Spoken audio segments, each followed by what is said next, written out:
زەنقۆی گەشابێدەن پێمەی هەوڵ و تێکۆشن بەیانی تۆ زۆر بەرزە ئیقرا دروشم و ڕەمزە ئیقرا دروشم و ڕەمزە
بەڕێزان ئامادەبوانی خۆشەویست دەرچوانی زانکۆی گەشەپێدان مامۆستایانی ئازیز سەرەتا بە ناوی سەرۆکایەتی زانکۆ و گشتڕاگرایەتیەکان بە خێرهاتنێکی گەرمتان ئەکەین بۆ مەراسیمی شەشەمین خولی دەرچوانی زانکۆی گەشەپێدانی مرۆیی. سەرەتا و پێش دەستپێکردنی مەراسیمەکەمان بە پێویستی دەزانین کە چەند چرکەیەک بوەستین بۆ گیانی پاکی ئەو کەسانی کە خۆیان ژیانی خۆیان بەخشی لە پێناو سربەخۆیی و ئازادی کوردستاندا. پاشان پێشکەشکردنی سرودی ئەی ڕەقیب و مارشی زانکۆ. فەرموون هەست نەسب.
زۆر سپاس. فەرموون.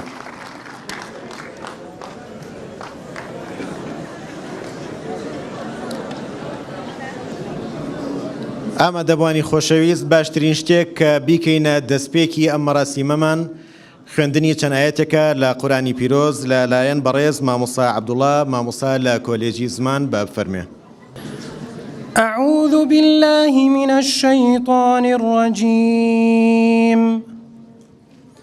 أمن هو قانت آناء الليل ساجدا وقائما يحذر الآخرة ويرجو رحمة ربه قل هل يستوي الذين يعلمون والذين لا يعلمون إنما يتذكر أولو الألباب قل يا عبادي الذين آمنوا اتقوا ربكم للذين أحسنوا في هذه الدنيا حسنة وأرض الله واسعة إنما يوفى الصابرون أجرهم بغير حساب. زۆر سپاس بۆ بەڕێز مامۆستا عەبدوڵڵا. بەڕێزان ئێستا ژووتاری لیژنەی باڵای ئاهەنگی دەرچوان لەلایەن پرۆفسۆر یاریدەدەر دکتۆر ڕێبوارکەریم سەرۆکی لیژنە پێشکەش دەکرێت با بفەرمێت. بەڕێزان سەرۆک و ئەندامانی ئەنجومەنی ئەمیندارەتی، بەڕێزان سەرۆک و ئەندامانی ئەنجومەنی زانکۆ،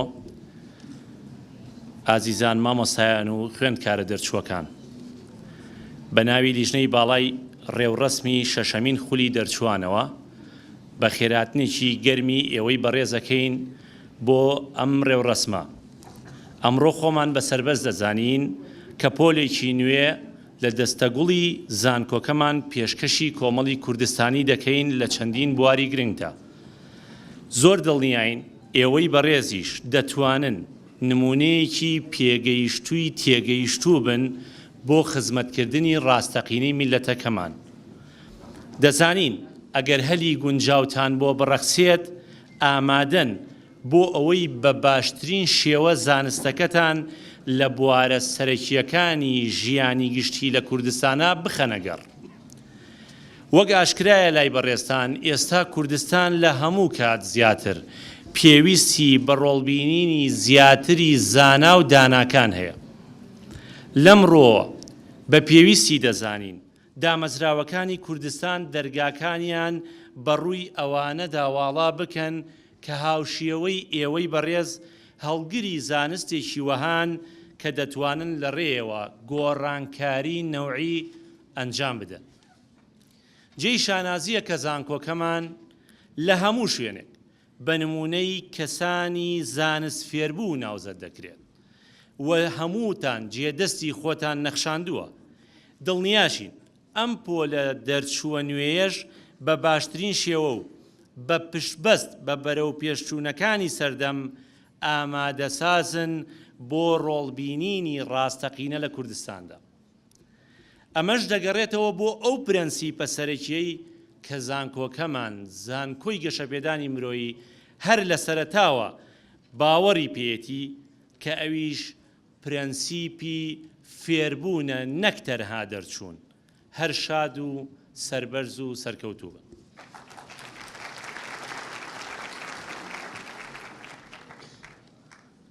زۆر سپاس بۆ بەڕێز دکتۆر ڕێبوارکەریم. بەڕێزان ئێستاش بفەرمونون لەگەڵ وتاری بەڕێز سەرۆکی زانکۆ پرۆفسۆر دکتۆر مەریوان ئەحمەد ڕەشید با بفەرمێ.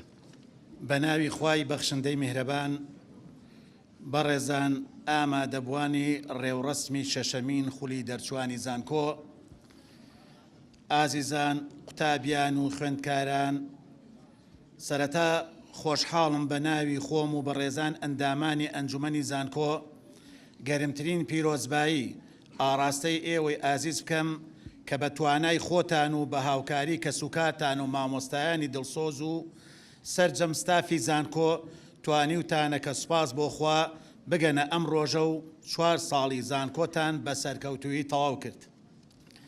ئامادەبوانی بەڕێز، ئاشکرایە لای هەمووان کە زانکۆی گەشەپێدانی مرۆیی لە ماوەی 9 ساڵی تەمەنیدا توانیوێتی هەنگاوی زانستی گەورە بنێت. ئەوەش بەهۆی لە بەرچاوگرتنی پێوەرە زانستیەکان و پابەندبوونی زانکۆ بەسەر جەم ڕێنماییەکانی وەزارەتی خوێندنی باڵا و توێژینەوەی زانستی و لەلایەک و لەلایەکی تریشەوە جێبەجێکردنی سەرجەم ڕێنویەکانی بەڕێز خاوەنی زانکۆ پرۆفیسۆر دکتۆر عەلی قەرەداغی کە هەمیشە پاڵپشتی مادی و معنەوی زانکۆ بووە و هاندەرێکی تەواوی بەرەو پێشچوونی پرۆسەی خوێندن و داهێنان بۆ لە زانکۆدا. بۆیە بە ناوی هەمووانەوە سوپاس و ڕێزمان بۆ جەنابی دووپات دەکەینەوە. بەڕێزان، لە ماوەی 2 ساڵی ڕابردوودا ڕیزبەندی نیشتیمانی بۆ زانکۆکانی هەرێمی کوردستان ئەنجام درا و لەو هەردوو ساڵشدا زانکۆی گەشەپێدانی مرۆیی پلەی یەکەمی لەسەر ئاستی زانکۆکانی هەرێم بەدەستێنا. ئەمەش سەر ڕای پلەی یەکەمی کە لەسەر ئاستی زانکۆ تایبەتەکانی عێراق ئەم ساڵ بەدەستێنا کە لالایەن دەستگای ئۆبەمەتریکس کە تایبەتە بە ڕیزبەندی زانکۆکان ئەنجام درا.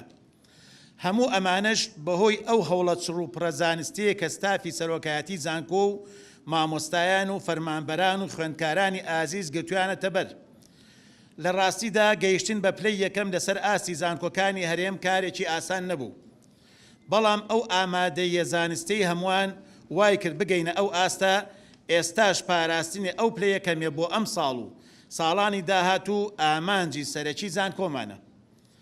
لە هەمان کاتدا لە چەندین ڕیزبەندی جیهانیدا ئاستی زانکۆی گەشەپێدانی مرۆیی بەردەوام لە بەرەو پێشچووندایە. ئەمەش کارێکی هیوابەخشە، دڵنیاش بن لەم بوارەدا بەردەوام هەوڵی زیاتر دەدەین. ئازیزان دەرچوانی خولی شەشەمی زانکۆ، خۆشحاڵین لەم بۆنەیەدا پێتان ڕابگەین کە زانکۆکەتان لەلایەن وەزارەتی خوێندنی باڵا و توێژینەوەی زانستی حکوومەتی عێراقی فیدراڵ دانی پێدانراوە و بەوەش خوێندکاران و قوتابیانمان لەسەر ئاستی جیهان بەبێ هیچ گرفتێک دەتوانن درێژە بە خوێندنی خۆیان بدەن. دەرچوانی خۆشەویست، مژدەی ئەوەتان دەدەینێ کە زانکۆکەتان ڕەزامەندی وەزارەتی خوێندنی باڵا و توێژینەوەی زانستی هەرێمی کوردستانی وەرگرتووە بۆ کردنەوەی خوێندنی ماستەر بۆ ساڵی خوێندنی 2017-2018. ئەمەش هەلێکی گرنگە بۆ ئێوەی دەرچوانی ئەم ساڵ و دەرچوانی ساڵانی پێشوو، هەروەها دەرچوانی زانکۆکانی تر تا بەهۆیەوە درێژە بە خوێندنی باڵا بدەن. بەڕێزان، لە کۆتاییدا هیوادارم کە پێی پسپۆڕەکانی خۆتان بتوانن خزمەت بە کوردستانی ئازیزمان بکەن و دووبارە پیرۆزباییتان لێ دەکەم.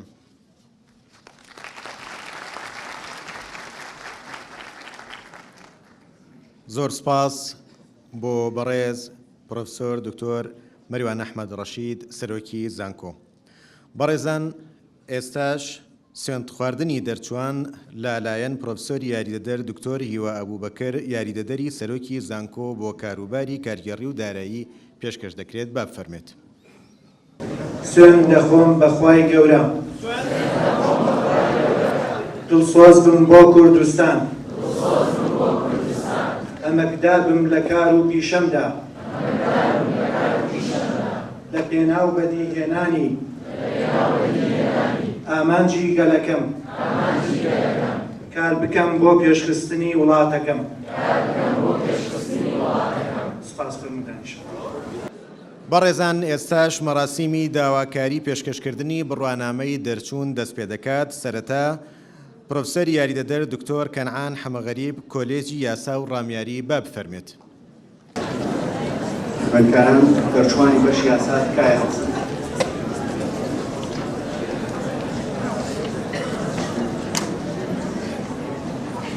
بەڕێز سەرۆکی زانکۆ، ئەم خوێندکارانەی لە بەردەم پەڕێزتان داوەستاون هەموو مەرجەکانی بەدەستهێنانی بڕوانامەی بەکالەورۆسیان لە پسپۆڕی یاسادا تەواو کردووە. بۆیە داواکارم لە بەڕێزتان بفەرمونون بڕوانامەی بەکالەورۆسیان لە پسپۆڕی یاسادا پێ ببەخشن. لەسەر داواکاری بەڕێز ڕاگری کۆلێجی یاسا و زانستە ڕامیاریەکان بۆ بەشی یاسا و لەبەر ئەوەی ئەم خوێندکارانە هەموو گشت مەرجەکانی بڕوانایی بەکارێسان بەدەستێنا و ئاماژە بە بڕگەی سێەم لە کۆنووسی کۆبوونەوەی ژمارە 3 ڕۆژی 10/2017 بەپێی ئەو دەسەڵاتەی پێماندراوە بڕیارماندا بە بەخشینی بڕوانامەی بەکارێز لە پسپۆڕی یاسادا بەم خوێندکارانە و پێدانی هەموو ئەو ماف و جیاوکانەی کە ئەم بڕوانامەیە دەیگرێتەوە پیرۆستان بێت.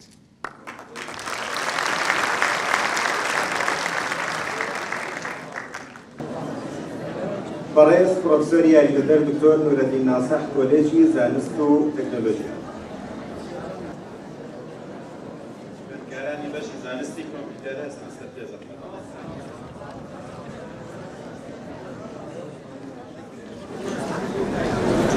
بەڕێز سەرۆکی زانکۆ، ئەم خوێندکارانەی لە بەردەم بەڕێزتان داوەستاون هەموو مەرجەکانی بەدەستهێنانی بڕوانامەی بەکالەورۆسیان لە پسپۆڕی زانستی کۆمپیوتەردا تەواو کردووە. وەیە داواکارم لە بەڕێزتان فەرمون بڕوانامەی بەکالەورۆسیان لە پسپۆڕی زانستی کۆمپیوتەردا پێ ببەخشن. لەسەر داوای بەڕێز ڕاگری کۆلێجی زانست لەبەر ئەوەی ئەم خوێندکارانە هەموو مەرجەکانی بڕوانایی بەکارێسان بەدەستهێناوە ئەو ئاماژە بە بڕگەی سێهەم لە کۆنووسی کۆبوونەوەی ژمارە 3 ڕۆژی 10/2017 و بەپێی ئەو دەسەڵاتەی پێماندراوە بڕیارماندا بە بەخشینی بڕوانامەی بەکارێز لە پسپۆڕی زانستی کۆمپیوتەر بەم خوێندکارانە و پێدانی هەموو ئەو ماف و جیاوکانەی کە ئەم بڕوانامەی دەیگرێتەوە پیرۆستان بێت.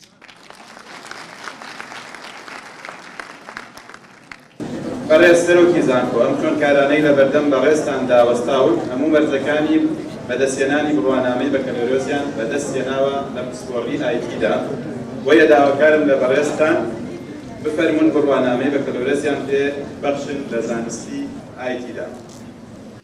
لەسەر داوای بەڕێز ڕاگری کۆلێجی زانست تەکنۆلۆژیا بۆ بەشی ئایتی و لەبەر ئەوەی ئەم خوێندکاران مەرجەکانی بڕوانای بەکارستان بەدەستێناوە ئاماژە ڕگەی سێهەم لە کۆنووسی کۆبوونەوەی ژمارە 3 ڕۆژی 2007 بەپێی ئەو دەسەڵاتی پێمان درراوە بڕیارماندا بەخشینی بڕوانای بەکارێز لە پسپۆڕی ئایتی بەم خوێندکارانە و پێدانی هەموو ئەو مافوت جیاوکانەی کە ئەم بڕوانامەیە دەگرێتەوە پیرۆستان بێت.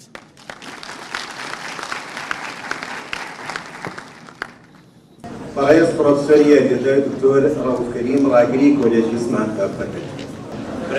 جنابی سەرۆکیتان بۆ خوێندکارانەی بەشی عەرەبی بەیانیان لە بەردەم بەڕێزتان دەوەستاون هەموو مەرجەکانی بەدەستهێنانی بڕوانامەی بەکارهێنانیان لە پسپۆڕی زمان و ئەدەبی عەرەبی تەواو کردووە. بۆیە داواکارم لە بەڕێزتان بفەرمون بە بەخشینی بڕوانامەی بەکارهێنان لە پسپۆڕی زمان و ئەدەبی عەرەبی.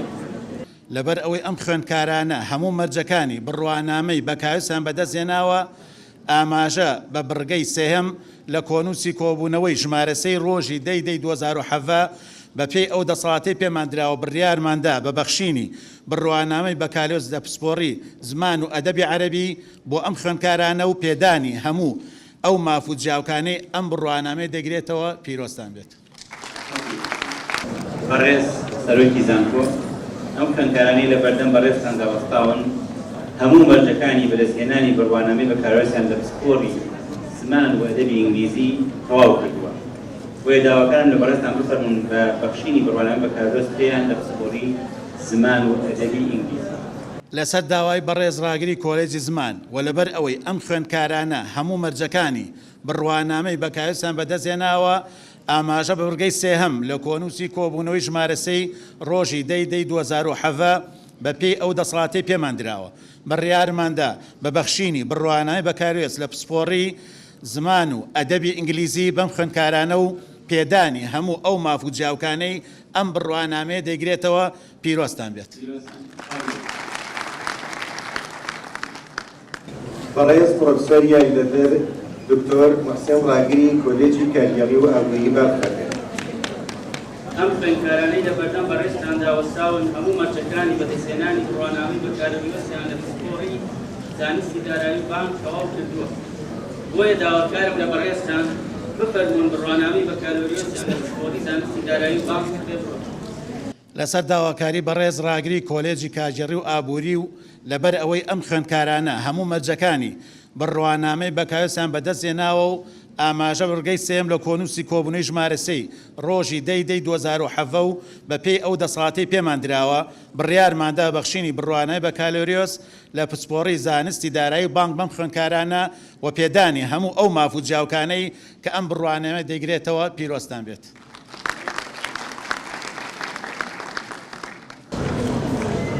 بەڕێز سەرۆکیتان ئەم خوێندکارانەی لە بەردەم بەڕێزتان داوەستاون هەموو مەرجەکانی بەدەستهێنانی بڕوانامەی بەکارهێنان لە پسپۆڕی ژمێریاری تەواو کردووە. بۆیە داواکارم لە بەڕێزتان بفەرمون بڕوانامەی بەکارهێنان لە پسپۆڕی ژمێریاری بێبڕۆ. لەسەر داوای بەڕێز ڕاگری کۆلێجی کارگێڕی و ئابووری لەبەرەوەی ئەم خوێندکارانە هەموو مەرجەکانی بڕوانامەی بەکارهێنان بەدەستهێناوە ئاماژە بە بڕگەی سێهەم لە کۆنووسی کۆبوونەوەی ژمارە 3 ڕۆژی 2007 بەپێی ئەو دەسەڵاتی پێماندراوە بڕیارماندا بەخشینی بڕوانای بەکارهێنان لە پسپۆڕی ژمێریاری بەم خوێندکارانە و پێدانی هەموو ئەو مافوت جیاوکانەی کە ئەم بڕوانامە دەیگرێتەوە پیرۆستان بێت. بەڕێز سەرۆکی زانکۆ ئەم خوێندکارانەی لە بەردەم بەڕێزتان داوەستاون هەموو مەرجەکانی بەدەستهێنانی بڕوانامەی بەکارهێنان لە پسپۆڕی کارگێری کار تەواو کردووە. بۆیە داواکارم لە بەڕێزتان بفەرمون بڕوانامەی بەکارهێنان لە پسپۆڕی کارگێری کار کردووە. لەسەر داوای بەڕێز ڕاگری کۆلێجی کارگێڕی و ئابووری لەبەر ئەوەی ئەم خوێندکارانە هەموو مەرجەکانی بڕوانامەی بەکارهێنان بەدەستهێناوە و ئاماژە وەرگەی سێهەم لە کۆنووسی کۆبوونەوەی ژمارە 3 ڕۆژی 2007 بەپێی ئەو دەسەڵاتی پێماندراوە بڕیارماندا بە بەخشینی بڕوانامەی بەکارهێنان لە پسپۆڕی کارگێڕی کار بەم خوێندکارانە و پێدانی هەموو ئەو مافوت جیاوکانە کە ئەم بڕوانامە دەیگرێتەوە پیرۆستان بێت.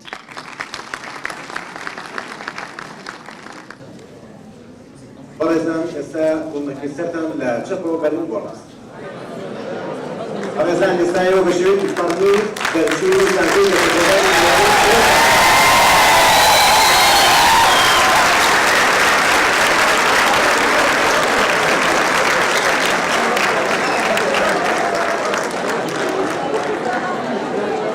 دەڕوانی بەڕێز بەم شێوەیە ڕاستیمەکەمان کۆتایی هات بەس داوا لە خوێندکارانێکی جارێ بە شوێنی خۆیان بن سەرەتا کەژاوی ئەنجومەنی زانکۆی گەشەپێدان دەڕۆنە دەرەوە بە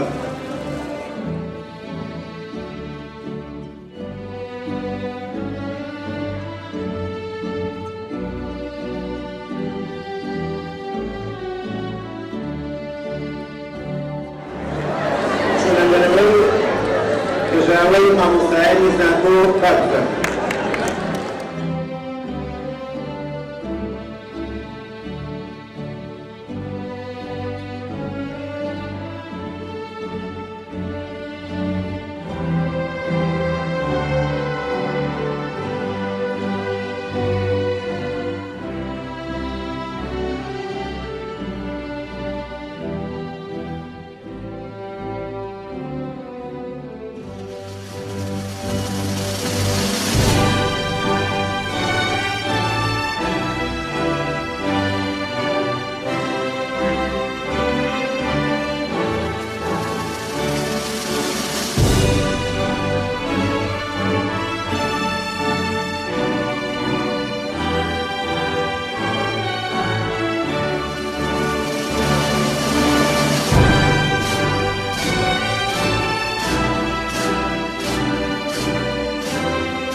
زانکۆی گەشا پێدەن پێمەی هەوڵ و تێکۆشن پەیامی تۆ زۆر بەرزە ئیقڕا دروشم و ڕەمزە ئیقڕا